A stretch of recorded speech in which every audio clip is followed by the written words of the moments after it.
Namin ninyagan, dinigilid mo na lang ng happy birthday po, tatay birthday na po ngayon. Happy birthday. Bago natin simulan, meron lamang kung ilang pasabi tayo sa mga tanong. Huwag po kayo mag-alala, madali lang po mga tanong. Basta mahal, masaya natin siyang tanggapin.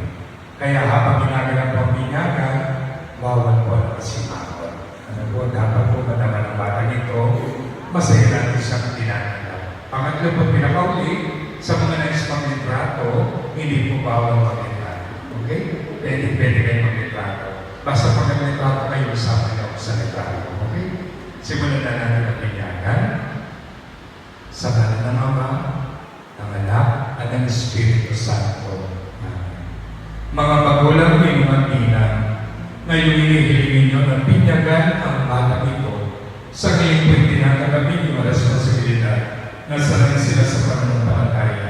Ito ang inyong katungkulan. Palangin siya sa utusan ng Diyos, gaya ng Panginoon ng Kristo, sa pamamagitan ng pagmamahal sa Diyos at sa kapwa. Mga ninong at ina, tayo sa kanyang tanggay. Nakataon pa kayong tumulong sa mga gula na kaya ninyong inaanak sa pananampalataya na hanapin tayo. Bilang ginagawa sa organisasyon, ginagawa ng pinaming anak, sa pamamagitan ng pagkulos sa kanyang noo. Kukulos sa kumain sa noo pa.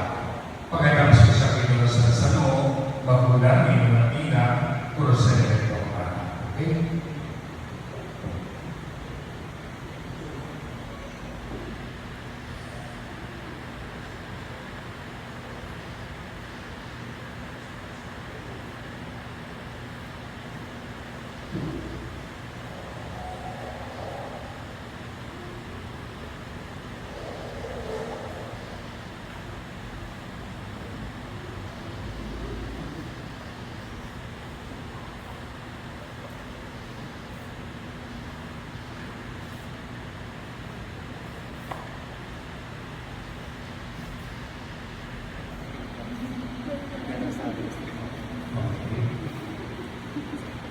Sumalinyo ang Panginoon. Pagbasa sa mabuting balita ng Panginoon, ayon kay San Marcos, papuri sa iyo, Panginoon. May nagdala ng mga bata kay Jesus upang naninipato niya sa mga tukay ng kamay. Ngunit pinagbigang sila sa kanila, papayanin niyo lumapit sa kanilang mga bata. Huwag ninyo sa nila, nag-ahali ng Diyos. Ito ang tanda ninyo. Ang sino hindi tumatanggap sa pagkain ng Diyos tulad ng isang palit na bata ay hindi makamay sa kanila at pinagpala sila. Mga kapatid, ang mabuting balita ng Kristo. Mga magulang, mga ninong at ninang, ang mga susunod ngayong mga tanong, actually mga tanong para sa kanina, itinatagil ba ninyo si Satanas? Itinatagil ba ninyo ang kanyang mga gawain? Itinatagil pa ninyo kanyang pag-aakit. Salamat po. Ngayon naman ang ating isasagot para sa bata. Opo, sumasampalataya kami. Magulang din ng ina, sumasampalataya kami sa Diyos sa mga kapangyari sa lahat na may gawa ng langit at lupa. Panginoon natin lahat, ipinanagis sa kapatid-kapatid, ipinakasapos sa matay ng hindi, muli ng buhay na nagawang sa kanan ng Ama. Sumasampalataya pa kayo sa Espiritu Santo, sa banal na Silang Katolika, sa kasama ng mga banal. Mga ninong at ninang, lapit po tayo, ninong at ninang.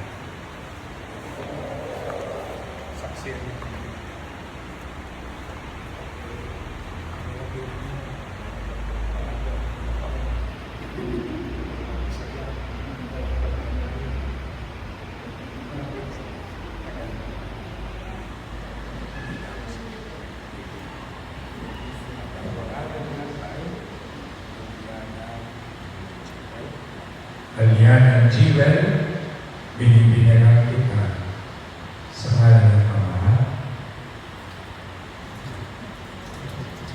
at ng Anak at ng Espiritu Santo.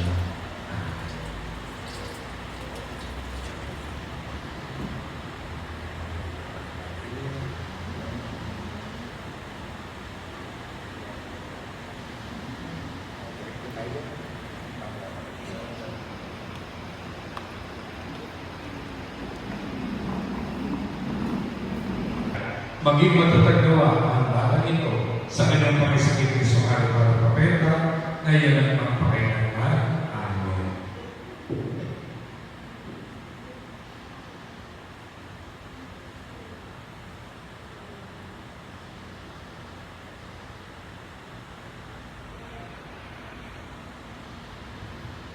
Ngayon po, pakipasok na natin yung sombrero.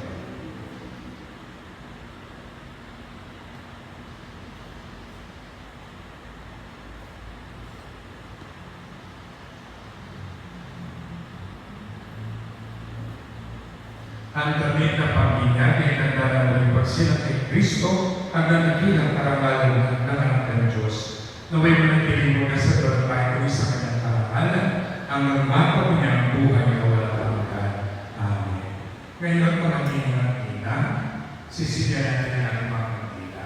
Pakisilyan na yung kanila sa Paschal Candle. Lapit po po kanina ng ina.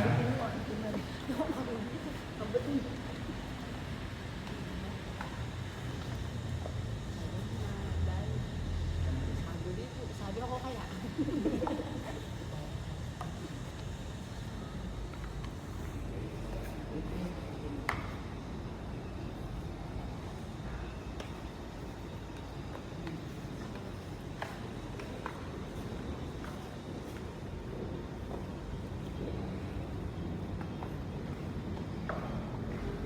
Ulan ng mga ina, naway magalap ito sa kanyang puso at diwa, hanggang sa pagpabalik ni Kristo nating Panginoon.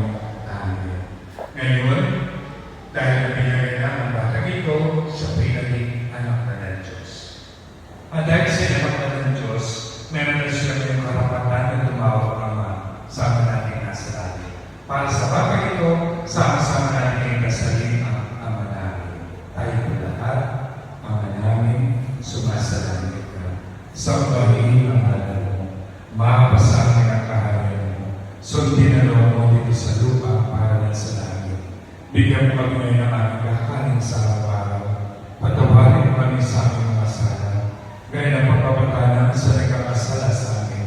Huwag mo kami ipaintulot sa tukso at iadya kami sa lahat ng masama. Amen. Pakipatay na po kayo ang pamilya. Tapos pag sumasama niya po mga kanila, pakibalik sa magulang ng mga kanila.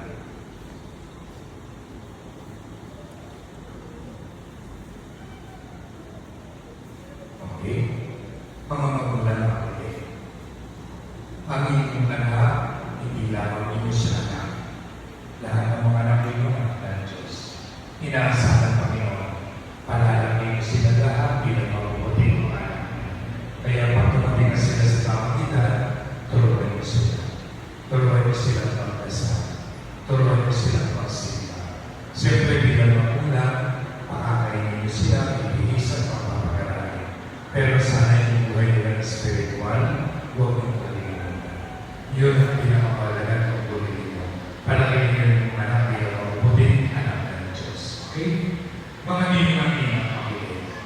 Pumayag po kayo na maging pangalawang magulang ng bata nito. Tuloy po mga kumari ko ninyo sa pagpapalag sa bata. Paminsan-minsan po kumustahin po ni anak. Okay? At bilang ninang ina, ito po pinakamalaki ng tutulong nyo. Magpakita kayo ng magandang halimbawa sa bata na pwede na tularan sa inyo. Napakalaking bagay. Yung pamilya namin at ginado pag Pasko, sa ibang tayo namin. Okay? Pero, mahalaga din nyo na wala magtatago pagka Pasko, wag po kayo magtago, magpakita po kayo. Kaya magulang yung mga ina, ulitin ko. Panalalago tayo sa Diyos ang alam. Siguraduhin lahat isang mabuting anak ng Diyos. Okay? Pakibigay yung mga sa nanay.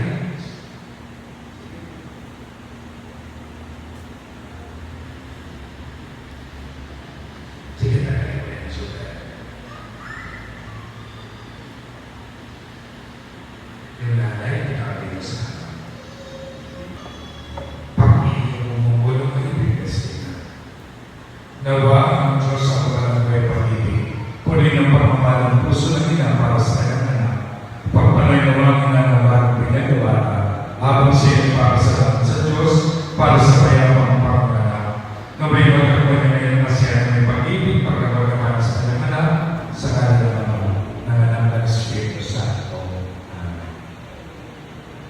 Ngayon, pakitipisan natin.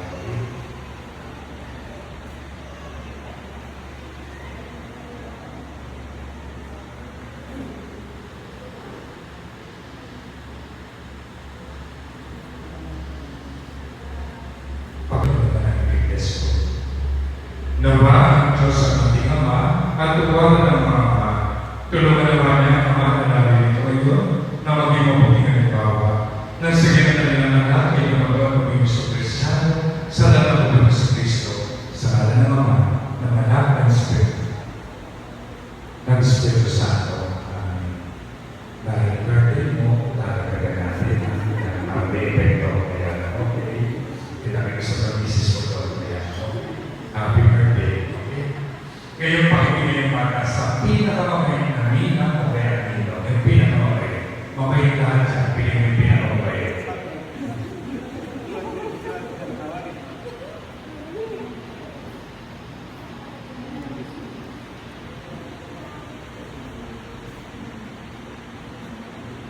Dito masabi na. Mga nino ng bilang lumapit kayo. Kayo na mabigas ko. Nino ng bilang. Sige.